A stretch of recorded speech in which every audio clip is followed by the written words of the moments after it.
Le catalogue de Christian Louboutin Exhibition, dont vous assurez la direction artistique et éditoriale, vient parmi 47 autres compétiteurs de remporter le prix Catalpa pour les catalogues d'exposition de Paris. Quelle est votre réaction? J'en suis honoré et très fier, très heureux de recevoir un prix pour ce livre que j'aime beaucoup et sur lequel nous avons beaucoup travaillé, Christian Louboutin et moi, parce que c'est vraiment un livre qu'on a conçu tous les deux main dans la main, en grande intelligence et en relation constante. On va revenir sur cette question d'interaction entre un écrivain et celui qui raconte son histoire, en fin de compte. Mais est-ce que d'entrée, vous pouvez nous donner quelques appréciations d'ordre technique sur ce catalogue-ci, puisque nous jugeons du fond, de la forme d'un catalogue avec notre jury. On a tout de suite été attiré, évidemment, par cette typo très caractéristique d'entrée de jeu, et vous m'avez dit, alors que ce n'est pas dit dans le texte, qu'elle avait été créée tout spécialement, et par qui? Puisqu'elle fait masse, elle crée une sculpture de chaque nom d'intervenant, par exemple. Et voilà. Donc je suis donc l'éditeur, alors éditeur, comme disent les anglo-saxons, de ce livre, et directeur artistique. Quand je dis éditeur, c'est par opposition à publisher, c'est-à-dire éditeur. Donc l'éditeur, c'est Rizzoli New York, la maison d'édition, c'est Rizzoli New York, mais je suis vraiment le concepteur de ce livre. Donc, l'éditeur au sens de maître d'œuvre, disons. Bien sûr.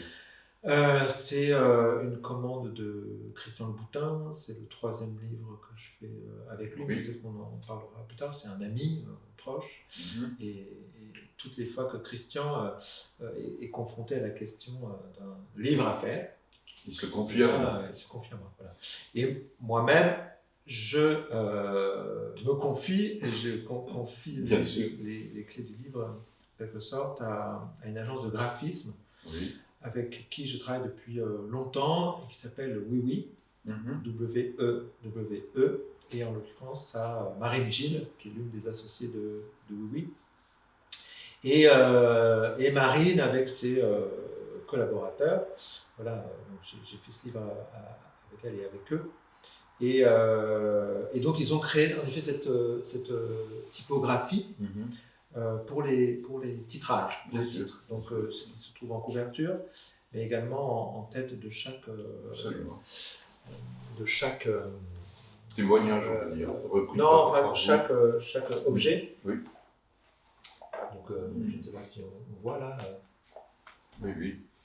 Voilà ce titrage. Donc en fait, ce livre accompagne l'exposition de Christian Louboutin au Palais de la Porte Dorée, donc Christian Louboutin exhibitionniste.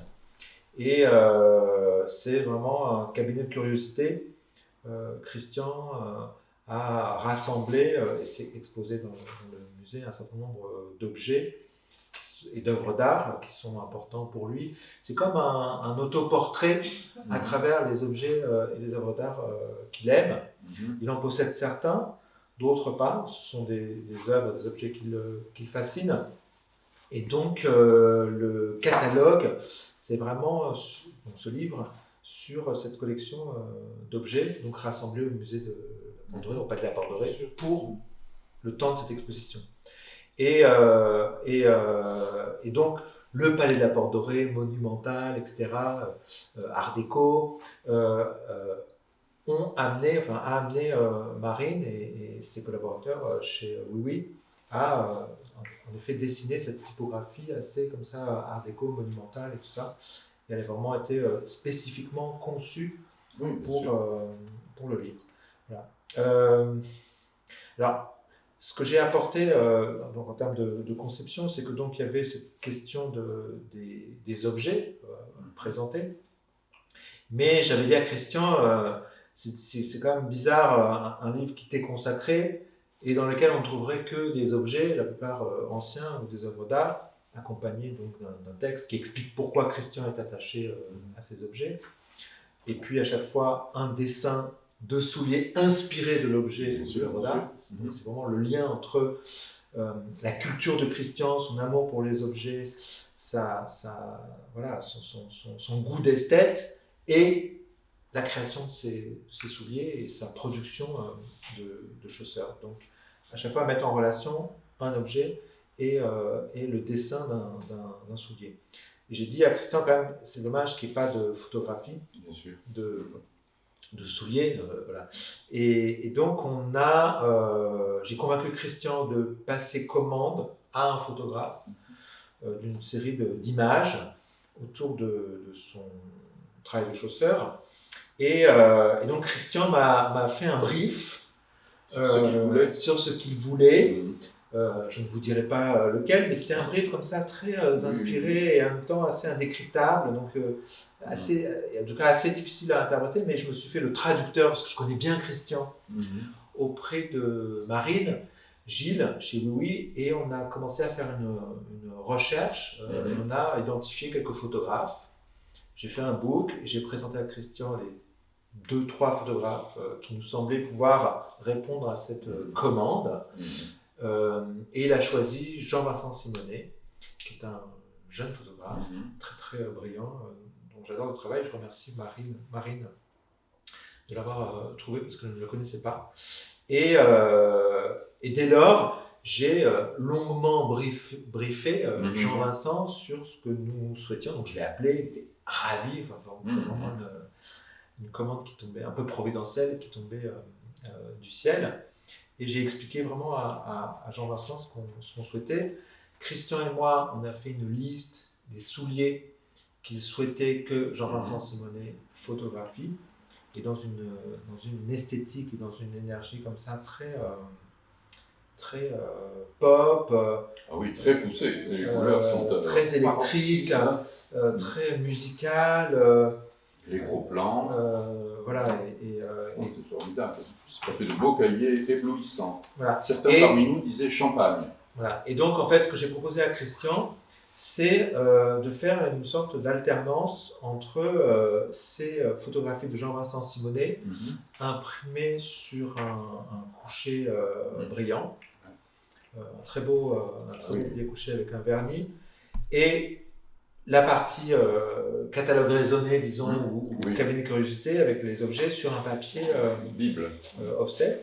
Non, pas un papier Bible. Bible, c'est le petit cahier. Un papier voilà, offset un peu bouffant comme ça, qui permet d'égaliser. Parce que comme en fait l'iconographie, ce sont des images qu'on récupérait en général de musées. Donc c'est là qu'on n'a pas fait refotographier tous les objets exposés, les apports dorés, mais on savait qu'on récupérait une iconographie de qualité variée et avec des choses très hétérogènes. Et j'avais dit à Christian que la meilleure façon d'unifier, c'était de l'imprimer sur un papier qui ne soit pas un coucher, donc le coucher qui est idéal pour la reproduction haute définition des couleurs et avec un bon piqué, tout ça.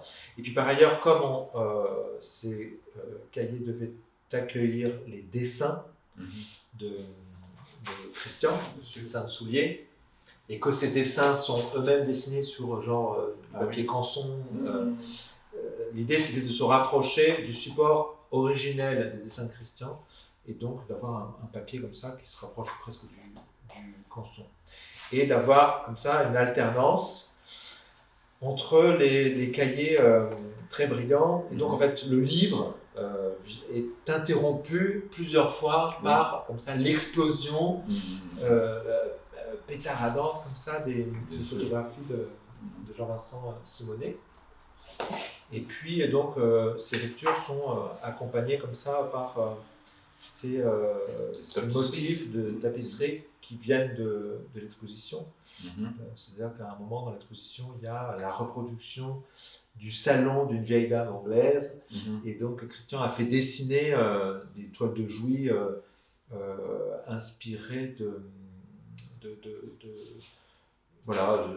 d'inspiration plutôt érotique, à vrai dire. Voilà, et donc ce genre de choses comme ça. Oui, c'est très riche. Voilà.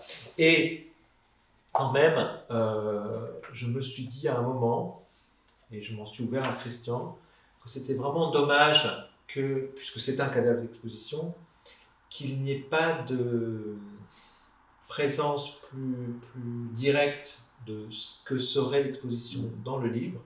Alors c'était difficile d'avoir, comment dire, comme on voulait que le catalogue soit disponible le jour du vernissage, on ne pouvait pas photographier l'expo et la mettre dans le livre. Voilà. Mais je voulais quand même qu'il y ait une évocation comme ça, presque vaporeuse, nuageuse, comme une anticipation, comme une rêverie de ce que serait l'exposition au cœur du livre, avec une iconographie préparatoire que j'ai obtenue auprès des principaux collaborateurs de Christian sur l'exposition, sur du papier Bible. Oui. Voilà, pour que ce soit comme ça, léger comme un songe. Et donc, dans le fond, le visiteur, achetant le livre, après avoir vu l'exposition, et le refeuilletant, il y a quelque chose comme ça d'aussi léger et évanescent que le souvenir qu'il garderait de l'expo. Et donc, voilà, il y a plein de réminiscences, en quelque sorte, de l'exposition. Alors, pour l'acheteur qui a visité l'expo, mais là, c'était vraiment anticipé, donc c'est vraiment des dessins préparatoires, des projections de l'exposition au moment où elle était en train de s'inventer dans l'esprit de Christian et de ses collaborateurs. Voilà. Donc, c'était important pour moi quand même qu'il y ait dans les livres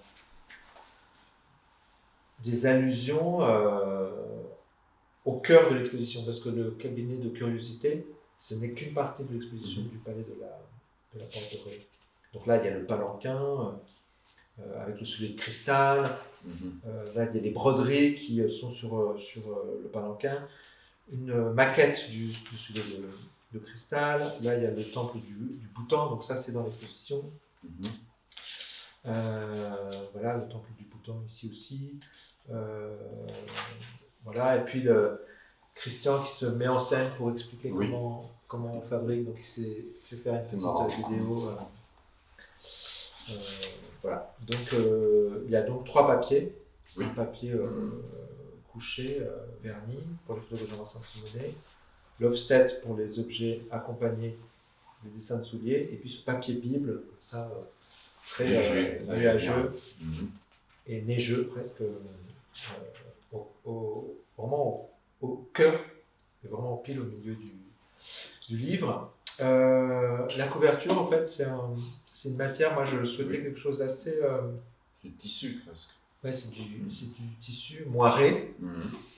Voilà, comme ça, quelque chose d'assez chaleureux et d'assez précieux, comme ça, qui peut faire écho à l'univers du Christian, et puis voilà, comme un boudoir, comme ça, et avec une typographie en fer adoré. Donc c'est embouti, une cuvette, et donc j'ai montré plusieurs matières à Christian. Bien sûr. On avait sélectionné avec Marine Gilles et l'agence Oui, et c'est Christian qui a choisi cette toile moirée. Donc est-ce que ça veut dire que l'ambition du départ a été accomplie et au-delà? En tout cas, moi je suis vraiment très heureux de ce livre, Christian aussi. Alors, Christian est quelqu'un de très, très perfectionniste dans son travail de chausseur et de concepteur de souliers. Moi, je l'ai vu travailler souvent dans ses bureaux à Paris, mais également à l'usine en Italie. Et je l'ai vu comme ça retoucher les prototypes de souliers, être jamais content, recommencer, remettre ça le soulier sur le motif et tout ça, enfin sur c'est souvent le propre d'un créateur, de goûter. Et je dois dire que sur le livre, il n'est pas revenu souvent. Jusqu'au bout, on a fait des corrections, et ça j'adore, c'est-à-dire que Christian m'appelle, me dit que là, tu vois, j'ai réfléchi, j'ai re-regardé la maquette, il me semble que cette photographie de Jean-Vincent face à telle autre, ça va pas, j'ai regardé, je pense que ce serait plus judicieux de changer l'ordre, ou alors qu'on s'était mis d'accord sur un déroulé des photographies, d'abord une sélection et un déroulé des photographies de Jean Vincent, Christian m'appelle et me dit voilà, j'ai re-regardé dans les images que nous avions écartées de Jean Vincent, il y en a une que je regrette qu'on ne mette pas dans le livre finalement. Je dis Christian, là vraiment c'est trop tard, on ne peut pas changer, on ne peut plus, et bien évidemment je me laisse toujours avoir et convaincre, et puis voilà, moi je voulais vraiment qu'il soit heureux de son livre. Et rien ne m'aurait plus, comment dire, déçu, tu vois, attristé que Christian conserve un regret, où in fine le livre imprimé, Christian me dit il y a un truc, vraiment, je trouve ça dommage, etc. Donc jusqu'au bout, on a donc il a dit ce qu'il voulait dire. Hein. Je fais allusion et pareil avec les textes, en fait. Phrase fondatrice, qu'est-ce que tu as à nous dire? Et là, il dit pas mal de choses, non? Oui, et donc en fait, alors, mon rôle est double sur le livre, donc je suis l'éditeur et le directeur artistique, et également l'auteur. Oui, c'est bien. Christian souhaitait que je sois l'auteur du livre, et donc ce que je lui ai proposé, c'est de l'interviewer sur chacun des objets qu'il a réunis pour l'exposition du musée de la Porte Dorée, objets et œuvres d'art. Donc voilà, une photographie de Nick Newton, des photographies de Pierre Molinier. Et d'ailleurs, il s'est inspiré, en tout cas, il a demandé à la personne qui a conçu les papiers peints qui sont dans le salon de la Vieille Dame au Palais de la Porte Dorée, mais également en intercalaire, là, dont je vous parlais tout à l'heure, de Jouy. Il s'est inspiré donc des photographies de Pierre Molinier, qui sont très comme ça graphiques pour ces papiers peints. Mais là, il y a une sculpture d'art précolombien, il y a des robes de Sabia Sachi, Tina Turner. Mais les cas grands, du précolombien à Tina Turner, bonjour. Bob Mackie et Cher, donc les robes de Bob Mackie, Yves Saint Laurent, Marlène Dietrich, Andy Warhol. Donc il y a un tableau d'Andy Warhol à l'exposition. Il y a une robe de Marlène. Voilà.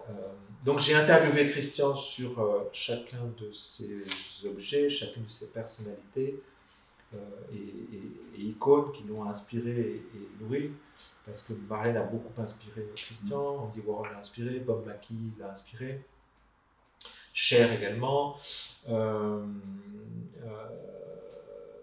Gilbert and George, Pierre et Gilles, voilà. Et donc j'ai recueilli les propos de Christian et j'en ai fait des textes qui accompagnent qui sont dans le livre.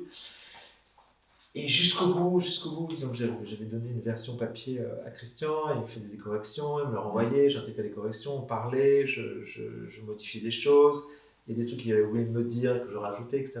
Et ça j'adore parce que jusqu'au bout, alors même que je pensais que c'était vraiment fini dans la boîte, ça, il m'a appelé, il était à New York ou je sais pas où, et Eric, j'ai relu les textes, et finalement il y a encore une petite chose que je voudrais qu'on corrige là, vraiment, et voilà, et là je tombe sur Roger Vivier, et donc vraiment on a ciselé les textes, lui et moi, jusqu'au bout. Et c'est très touchant ce portrait en creux en fait, puisque par le contournement de ses influences, on voit à quoi ressemble le personnage, et cette attitude, cette posture était très humble en fin de compte. Peu d'artistes reconnaissent aussi clairement que lui les influences qui ont mené un peu son... Et puis surtout on voit, parce qu'on voilà, un esprit comme ça, un peu paresseux ou comment dire, cédant à... Bref, pour se dire qu'un concepteur de souliers ne peut pas être quelqu'un de cultivé, voilà, de profond. Oui. Mais là, c'est une révélation d'ailleurs, parce que on voit que Christian a véritablement une très grande culture, presque encyclopédique, qu'il a un goût sûr, qu'il a des goûts très personnels, qu'il est libre. C'est-à-dire c'est pas du tout convenu. C'est une grande affirmation de liberté, ça c'est étonnant. Oui, c'est-à-dire qu'il y a des choses. étonnante. Et c'est un vrai esthète. C'est-à-dire qu'il a vraiment c'est un esthète. C'est quelqu'un qui a énormément de goût, qui se passionne pour les arts sous toutes ses formes, qui aime s'entourer d'objets, vivre avec eux, qui a véritablement une très grande culture. C'est quelqu'un de très intelligent, Christian, je le savais depuis longtemps. Et donc c'est un bonheur de voir de quelle façon il parle des choses. C'est-à-dire qu'on a sous les yeux une sculpture, un objet, il pourrait juste en raconter l'histoire, le situer dans le temps, raconter ce que c'est. Mais ce qui est génial, c'est que là, l'objet va susciter chez lui une transposition. Non, mais des phrases, des pensées, des réflexions, points de vue qui sont souvent étonnants, surprenants et qui témoignent d'une grande richesse de regard. C'est quelqu'un qui sait regarder les objets, qui excelle à en parler. Et ça, c'est pas si fréquent. C'est pas juste un regard d'historien ou de scientifique, c'est plus que ça. C'est beaucoup plus intéressant. Il a vraiment un regard d'artiste sur les choses. Et j'adore, c'est un vrai bonheur de l'écouter parler. Et donc, ça a été un bonheur pour moi de l'écouter me parler de ces objets et d'en faire des textes. Et je pense que les lecteurs de ce livre ont plaisir comme ça à butiner. En fait, c'est pas un livre à lire en continu comme ça, mais mais c'est un très bel objet à offrir. Hein. On butine. Tiens, Irving Earl, c'est qui est Irving Earl? Moi, personnellement, je n'avais jamais entendu parler. En fait, c'est donc l'un des directeurs artistiques de Walt Disney. C'est lui qui a fait toute l'esthétique d'un certain nombre de dessins animés de Walt Disney, des dessins animés historiques. Peter Pan, La Belle et le Clochard, La Belle et le Bois dormant. Donc toute l'iconographie de Walt Disney dans les années 50, ce n'est pas la patte de Disney, c'est la sienne, donc Irving Earl.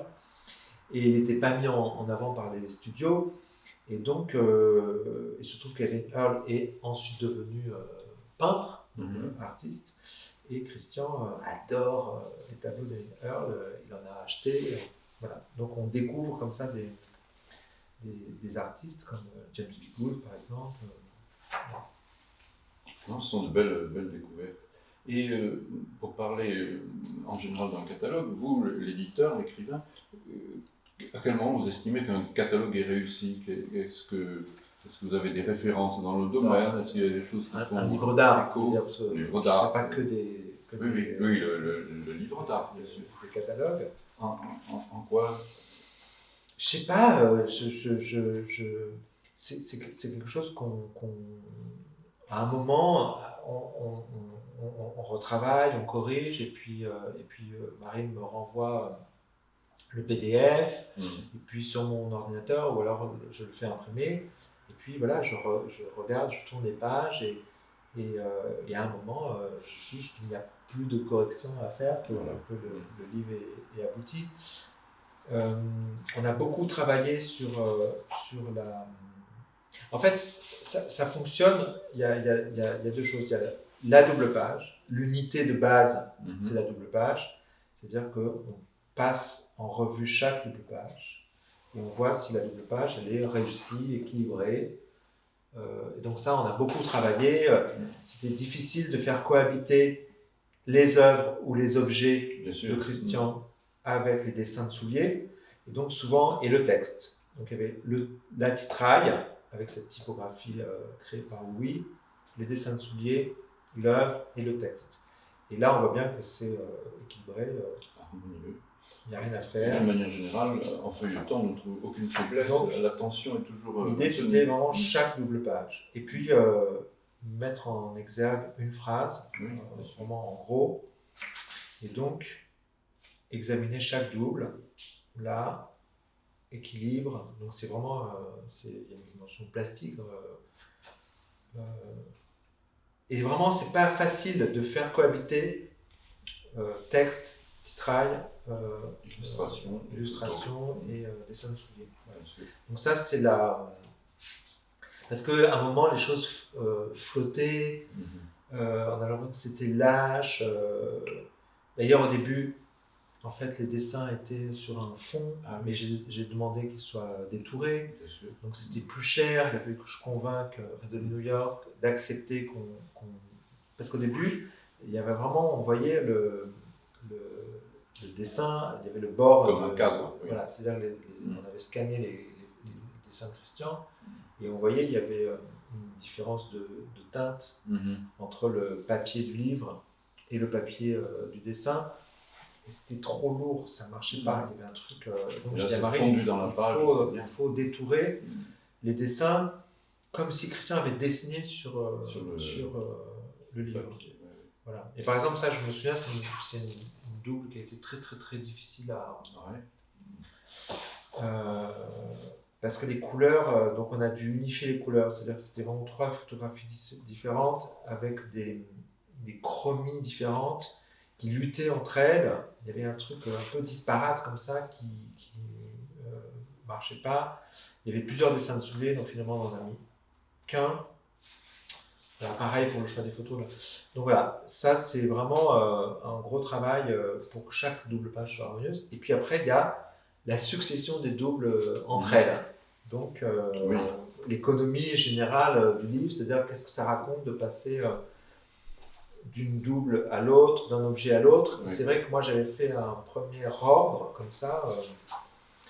Un chemin de fer, presque thématique. Et après, on a ajusté un peu instinctif. J'avais pas envie que ce soit par ordre alphabétique, donc c'est vraiment à l'instinct comme ça. C'est moi qui l'ai fait.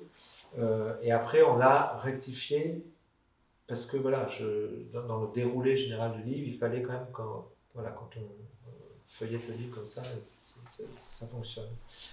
Et après, en effet, ce qui a été aussi très très difficile à régler, et ça c'est vraiment à l'œil comme ça, c'est les photographies de Jean-Vincent Simonet. Donc les doubles pages, c'est simple, mais après il fallait que ce soit intéressant. L'écho de l'une à l'autre. Quand on a des photographies verticales, que le rapport de l'une à l'autre fonctionne. Et là on voit bien que ça marche très très deux bien. photographies. C'est magnifique. Et là ça marche bien.